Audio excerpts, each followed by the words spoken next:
അങ്ങനെ ദാ എൻ്റെ വീട്ടിൽ നിന്ന് ഇറങ്ങാൻ വേണ്ടിയിട്ട് നിൽക്കണം കേട്ടോ. ഞങ്ങൾ മൂന്നാളും മാറ്റി ഒരുങ്ങി സാധനങ്ങളൊക്കെ നിരത്തി വെച്ചിരിക്കണം കേട്ടോ. ഉപ്പാക്ക് ഭയങ്കര സങ്കടമായിക്കൊണ്ട് ഞങ്ങൾ പോരുകയെന്ന് പറഞ്ഞു. കാരണം ഞങ്ങൾ കുറേ ആയിക്കൊണ്ട് അവർക്ക് നിൽക്കാൻ പോയിട്ട് ഞങ്ങളിങ്ങനെ പോരുകയെന്നല്ലാതെ ഇങ്ങനെ 3-4 ദിവസം നിന്നിട്ട് കുറേ ദിവസമായിട്ടുണ്ട് കേട്ടോ. അപ്പോൾ അങ്ങനെ ഞങ്ങൾ പോരുകയെന്ന് പറയുമ്പോൾ ഭയങ്കര സങ്കടം ഉണ്ട് കേട്ടോ മുഖത്ത്. പക്ഷെ നമുക്ക് കൂടുതൽ നിൽക്കാൻ പറ്റില്ലല്ലോ. പിന്നെ അധികം ഇങ്ങോട്ട് നിൽക്കാൻ വരാറാണ് കേട്ടോ. അതായത് മണ്ണാർക്കാട്ടേക്ക് ഓട്ടോനെ വെയിറ്റ് ചെയ്ത് കുറേ നേരമായിട്ടോ മാറ്റി നിൽക്കണു. ഞാൻ സച്ചു ആദ്യം ഭ്രാന്ത് പിടിച്ച് നിൽക്കണം കേട്ടോ. അതായത് കുറേ നേരമായിട്ടുണ്ടായിരുന്നു മാറ്റിയിട്ട്. പക്ഷേ ഓട്ടോ കുറേ വിളിച്ചിട്ട് കിട്ടിയിട്ടുണ്ടായിരുന്നില്ല. അതായത് ഞങ്ങൾ വലിയ ഓട്ടോ ആണ് കേട്ടോ നോക്കിയത്.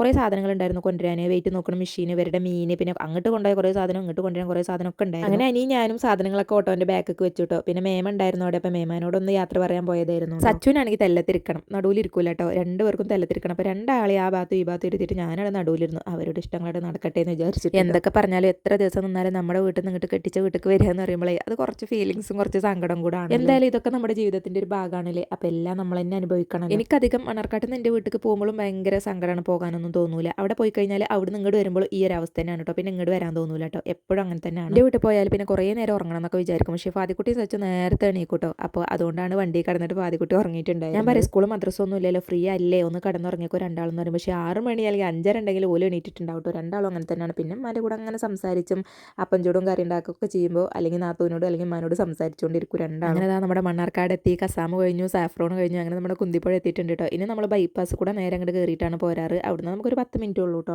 ടൗണിൽ നിന്ന് നമ്മുടെ വീട്ടിലേക്ക്. പക്ഷേ ചെല്ലുമ്പോൾ അവിടെ കുഞ്ഞാക്കല്ലെങ്കിൽ ഒരു സങ്കടം കേട്ടോ. കുഞ്ഞാക്ക രാത്രി 1 മണി 2 മണിക്കാവും എത്താനെന്നൊക്കെ പറഞ്ഞിട്ടുണ്ടായിരുന്നു. അങ്ങനെ അവിടെ എത്തി ലഗേജൊക്കെ ഉള്ളിലോട്ട് ഇട്ടു. ഇവരുടെ മീൻ ചത്തുക്കണമെന്നൊക്കെ പറഞ്ഞിട്ടാണ് കേട്ടോ ഈ നോക്കുന്നത്. വന്നത് തന്നെ മീൻ്റെ വെള്ളമൊക്കെ മാറ്റി കൊടുക്കും. എനിക്കാണെങ്കിൽ ഇരട്ടി പണി കിട്ടിയിട്ടുണ്ടായിരുന്നു കേട്ടോ. സിറ്റോട്ട് ഫുള്ള് നായ കയറി നിരങ്ങിയിട്ടുണ്ടായിരുന്നു. അപ്പോൾ അതൊക്കെ വെള്ളം പാർന്ന് ഓസൊക്കെ ഇട്ട് അടിച്ച് എൻ്റെ കുളിയും കൂടെ കഴിഞ്ഞു. പിന്നെ ഞങ്ങൾ കടയിൽ പോയിട്ട് കുറച്ചധികം സാധനങ്ങളൊക്കെ വാങ്ങിച്ചിട്ടു. എല്ലാ സാധനങ്ങളും കഴിഞ്ഞിട്ടുണ്ടായിരുന്നു. എന്നും വീട്ടിൽ നിന്ന് വരുമ്പോൾ ചോറും കൂട്ടാനായിട്ടൊക്കെയാണ് കേട്ടോ വരാറ്. ഇന്ന് ഞങ്ങളൊന്നും കൊടുത്തിട്ടുണ്ടായിരുന്നില്ല. പിന്നെ ഇവിടെ വന്നിട്ട് ചോറും കൂട്ടാനൊക്കെ വെച്ചു. പിന്നെ സച്ചുവിനും ഫാദിക്കും പായസത്തിന് പൂതിയാകുകയെന്ന് പറഞ്ഞപ്പോൾ പായസത്തിൻ്റെ എല്ലാ സാധനങ്ങളും വാങ്ങിച്ചു കേട്ടോ. അങ്ങനെ അവർക്ക് നല്ല അടിപൊളി ഒരു സേമിയ പായസമൊക്കെ വെച്ചു. കുറച്ച് സാധനം വാങ്ങാനാണെന്ന് പറഞ്ഞിട്ടാണ് പോയത്. അവിടെ ചെന്നപ്പോൾ അതുവാണ് ഇതുവാണെന്ന് പറഞ്ഞിട്ട് കുറച്ച് അധികം സാധനം വാങ്ങിച്ചിട്ടുണ്ടായിരുന്നു കേട്ടോ. പിന്നെ ഞാൻ വന്ന ഉടനെ തന്നെ സേമിയ പായസം വെച്ചിട്ടുണ്ടായിരുന്നു.